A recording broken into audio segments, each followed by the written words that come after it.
비염이 있죠. 예, 코 막힘이죠. 코 속에 이제 어떤 염증이 있는 겁니다. 우리 이제 코는 그 공기가 지나가는 통로가 좁게 돼 있습니다. 그래서 이제 이 부분이 필터로서 역할을 하게 돼 있죠. 그런데 그 코뼈, 우리가 비중격이죠. 이 삐뚤어져서 코 사이에 그 공간이 이제 좁은 경우도 있겠고요.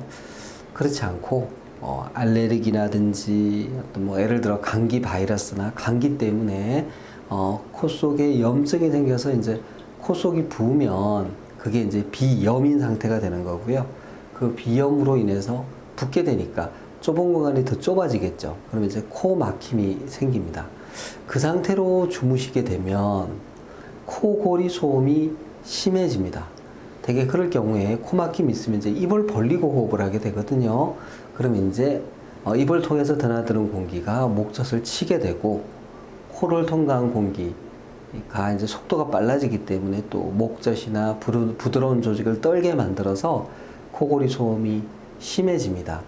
그래서 이제 비염에 대해서는 우리 생리식염수를 가지고 이제 코를 세척해 주시는 게 도움이 되고 필요하면 이제 비염에 대한 약물을 처방받아서 드시는 것도 도움이 됩니다.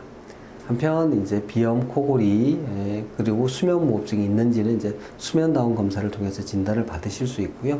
진단이 되면 그게 맞춰서 양악기 치료 등을 하실 수 있고 또 코 막힘에 대해서는 수술적인 치료도 받으실 수 있습니다. 이상입니다.